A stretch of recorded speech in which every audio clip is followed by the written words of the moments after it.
Olá, gente. Professor Marcos Dominici, professor de arte, e hoje nós vamos falar sobre arte e afetividade. Bom, vai parecer um tanto estranho a gente poder falar, e eu vou deixar claro que o trabalho de pesquisa em cima disso é pautado em como a arte vê essa situação. Eu sempre costumo dizer que fazer arte é literalmente um ato de amor, mas também um ato de representar aquilo que você sente. É estranho, mas para quem ainda não sabe, eu sou professor de arte, arte educador, diretor teatral, produtor teatral, e a gente vive de arte, eu vivo de arte. Então a arte para mim não é só simplesmente um trabalho, ela vai um pouco mais além, por quê? Porque eu tenho plena consciência de como as minhas formas de manifestação emocional se transformam na arte. Eu também desenho. E aí eu comentando agora aqui no estúdio sobre a questão, por exemplo, da tatuagem. O que a tatuagem representa para uma pessoa? A minha, por exemplo, significa família, mas isso é outra história. Para a gente entender a questão da afetividade, a gente tem que trabalhar primeiro a compreensão interior. Como eu sou, quem eu sou, o que que eu sinto, por que que quando eu escuto uma música me levo a um ponto específico de alegria, um ponto específico de tristeza, o que que aquela música expressa e quando você diz. A arte é uma forma de expressar. Expressar o quê? Emoções que também desempenham um papel fundamental. Muitos alunos dizem isso. Essas emoções vão conferir um sentido aos relacionamentos. E a gente trabalha principalmente nesse sentido de autoconhecimento. Pensar, criar, descobrir, conectar as características. Algumas pessoas têm um certo preconceito e falam de uma maneira pejorativa quando falam de um artista que tem a capacidade de expressar sem medo nenhum aquilo que está sentindo. Medo, tristeza, dor, angústia. E aí, como é que a arte ela trabalha essa situação? Não sou especialista na área médica, mas posso garantir que trabalhando com teatro e com produção visual, a gente tem recebido muita gente que tem utilizado a arte como uma tábua de salvação. Como assim, professor? Terapias existem, inclusive nas áreas médicas específicas, áreas onde a arte ela consegue salvar, inclusive representar ou fazer com que a pessoa entenda o seu próprio estado emocional. A afetividade é a relação de carinho ou cuidado que se tem com alguém que gostamos. Todo mundo gosta de alguém. Todo mundo tem alguém que goste. Primeira coisa que você tem que ter em mente é: eu acho que eu não achei a minha banda da laranja. Não existe isso.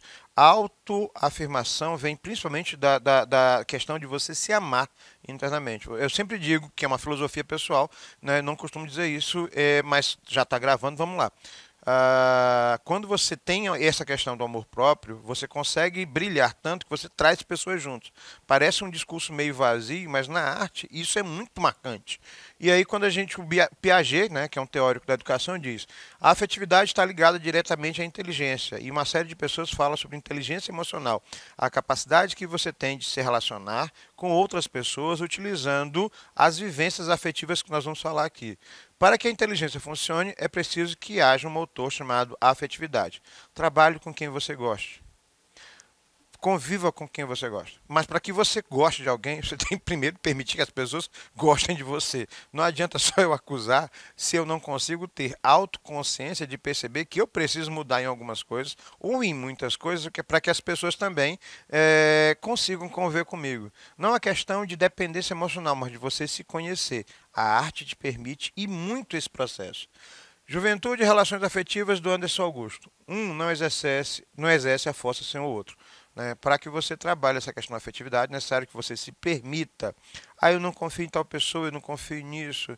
Né? Será que não é aquela visão relativa do copo meio cheio ou meio vazio? Será que a gente não está tendo uma visão pessimista das coisas? A arte pode fazer isso também. Né? Eu estou tentando ser o mais positivo possível para a gente entender esse processo. A obra em si não representa apenas parte do entendimento. Né? É uma experiência criativa. E quando eu experimento de maneira criativa, eu coloco afetividade nela. Né? Eu fiz um trabalho uma vez com alguns alunos, a menina disse assim: professor, eu passei a madrugada inteira fazendo o trabalho. Eu disse assim: agora você tem noção de quanto é o trabalho que o artista tem para fazer. E ela não era artista, era só um trabalho de sala de aula. E aí alguém perguntou se ela queria doar o trabalho para a escola. Ela disse: de jeito nenhum. Isso me deu um trabalho tão grande, é quase praticamente um filho. Ela criou um vínculo afetivo ali. Ou seja, a obra dela passou por isso. Essa sensação de liberdade e outros sentimentos podem ser acessados pela criatividade. E essa criatividade pode ser acessada pela arte. Por exemplo, eu coloquei aqui um quadro, né, de uma artista chamada Mitty Mendonça, que é chamado Retrato de Família. é a avó dela, onde ela bordou. Só que ela aprendeu a bordar com a avó. Você tem noção do que eu estou falando? Né? Ela fez o quadro da avó com o bordado que ela aprendeu com a avó. Então, naquele momento, eu não tenho noção da carga emocional e afetiva que ela teve nesse momento que ela representou a própria avó. Eu vou fazer uma coisa que eu aprendi com uma pessoa que eu amava muito, que talvez não estivesse mais comigo. Então, as relações são muito fortes. Arte, afeto e sentimentos. É um elo de comunicação entre o mundo interno e externo. Ajuda o indivíduo a ajustar-se à sociedade. Se hoje nós temos uma série de situações inconvenientes no que trata de inteligência emocional ou a ausência dela, e no que trata de equilíbrio emocional ou a ausência desse equilíbrio, é porque a gente precisa se entender. Eu não sou especialista, mas eu sempre brinco com isso. Façam terapia. Tua terapia está em dia, né? Eu estou tentando a minha, justamente para que eu consiga fazer uma ligação entre os meus sentimentos e as relações pessoais. Né? Tem uma poesia que foi associada a Shakespeare, que ela diz assim: você tem o direito de ficar zangado. E o mundo não vai parar se o coração estiver quebrado. Né? Por quê? Porque as pessoas, elas convivem, mas você tem que entender que como é que você vai transmutar e passar esses sentimentos, né? E conviver sem sobrecarregar ninguém e se sobrecarregar. Professor, isso é complicado. Capacidade individual de experimentar. Tendências, emoções, paixões, amores, sentimentos. É o que a gente chama de vivências afetivas, é o que a gente vai falar agora. As vivências afetivas, elas têm 5 tópicos bem específicos. Um deles, né, humor. Bom humor. Será que eu tenho a maneira de expressar? Gente, eu particularmente tenho uma dificuldade muito grande de trabalhar com gente mal-humorada. Parece assim que o mundo está difícil. E nos ambientes de trabalho onde eu convivo, eu tento levar o bom humor, porque se tem uma linguagem que facilita a tua capacidade de viver, é o humor. Né?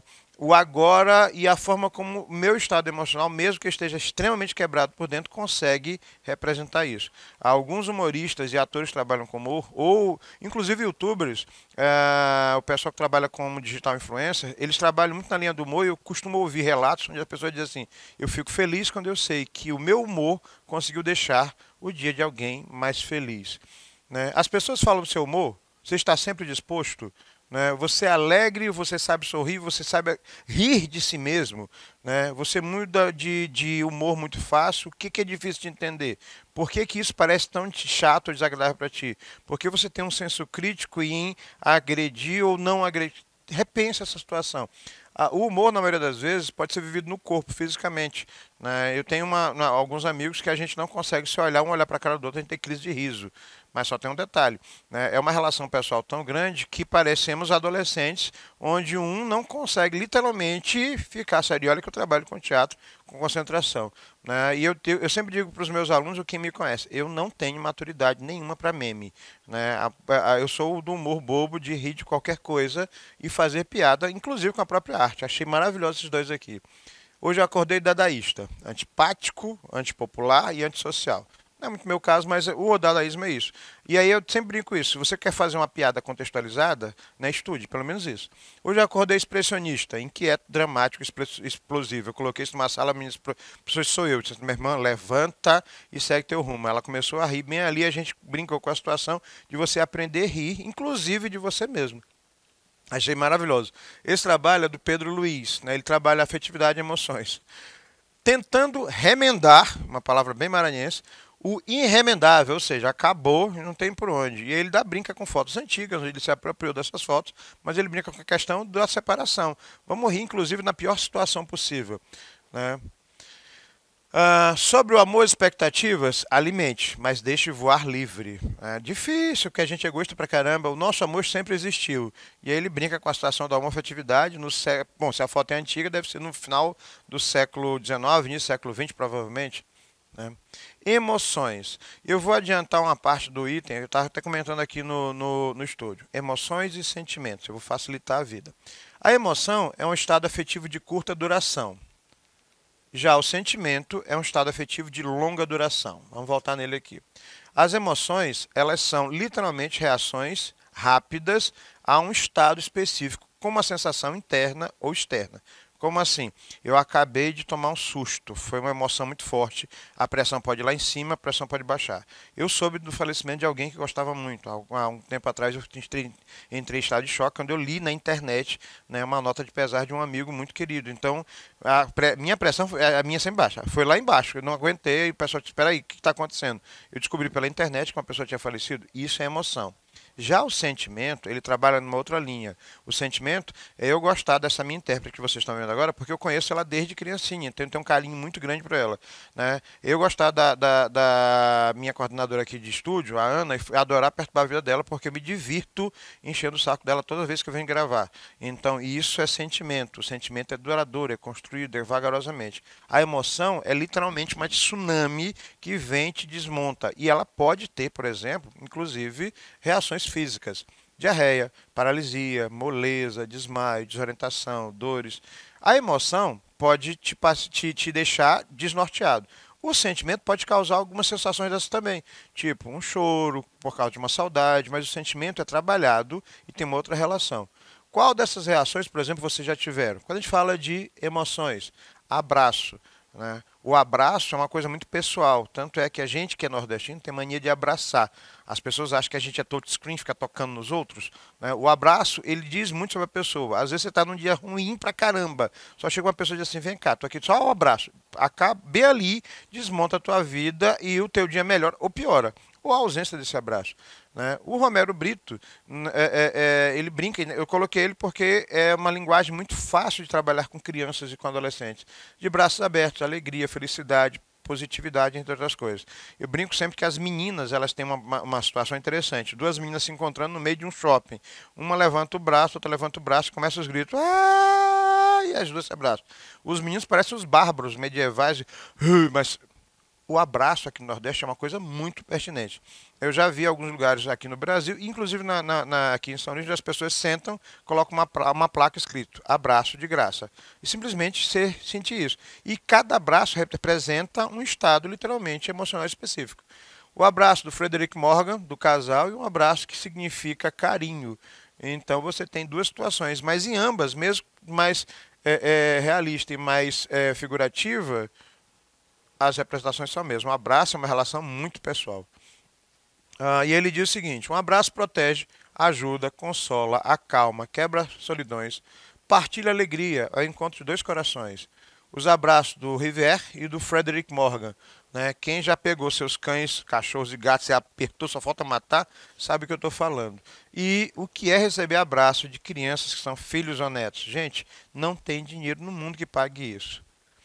Como eu falei para vocês, o sentimento ele é uma situação a longo prazo. Tristeza, alegria, agressividade, atração, inclusive sexualizada pelo outro, e a questão dos sentimentos narcisísticos, ou seja, eu e assim por diante. Como é que estão os sentimentos de vocês? Eu coloquei uma referência bem interessante. A Xuxa Meneghel e o Juno Andrade, eles estão juntos já faz um certo tempo. Eu não sei exatamente, né, porque minha lista de fofocas anda desatualizada. Mas o que eu achei interessante é que eles dois tatuaram, né, um código de barras com a data de nascimento dos dois, que é a mesma. E aí ela colocou isso: nossos destinos foram traçados na maternidade. Isso já os dois agora com mais de 50 anos. O Rembrandt fez um quadro chamado Retorno do Filho Pródigo. E o quadro fala por si só. O filho se ajoelha aos pés do pai e abraça, justamente porque o sentimento de saudade e afetividade era muito grande. A Capelinha das Flores da Ariana Rocha é uma mandala que fala justamente das lembranças da infância dela. Né? E a gente trabalha muito isso. Afetos. O que são afetos? Afetos poderia, de maneira bem romantizada, poderia se afirmar que são o tempero das emoções e sentimentos, ou mais ou menos. O afeto é uma forma de falar ou expor um pensamento. Né? Sabe aquele recadinho que você deixa para o seu amor de manhã cedo, ou então ligar para perguntar: e aí, tu já almoçou? Dormiu bem? Né? Ou então mandar um boa noite, ou aquele boa noite que vem sem aquele emojizinho que tu pergunta: tá tudo bem?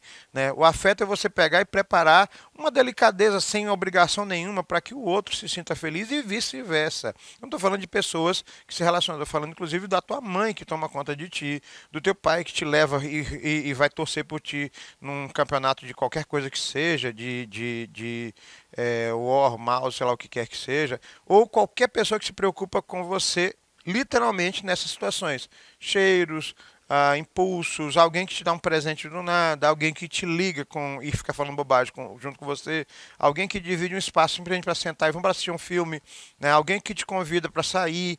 Isso é afeto. Essas ações, elas podem ser repassadas, inclusive, em vários níveis, né?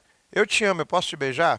Né? Às vezes tem uma banalização muito dessa situação. Aqui está o cobertor, agora seu frio vai passar. Eu fiz aquela comida que tu adora. Sabe quando mamãe prepara aquela comida que você vai na casa da mamãe e ela faz porque você foi lá? Né? Ô, rapaz, pense.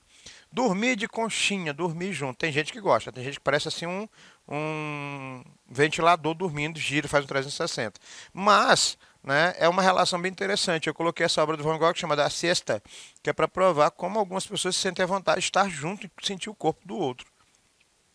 Amor, esse eu achei pesado. Né? Dois adultos que estão de costas, e dentro desses adultos existem crianças que querem se abraçar, mas eles nesse momento, mantêm a distância.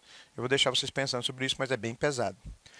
O carinho e a cumplicidade da senhora Fisk Warren e sua filha Rachel, pintado em 1903, e a delicadeza dela colocando o queixo sobre o ombro da outra.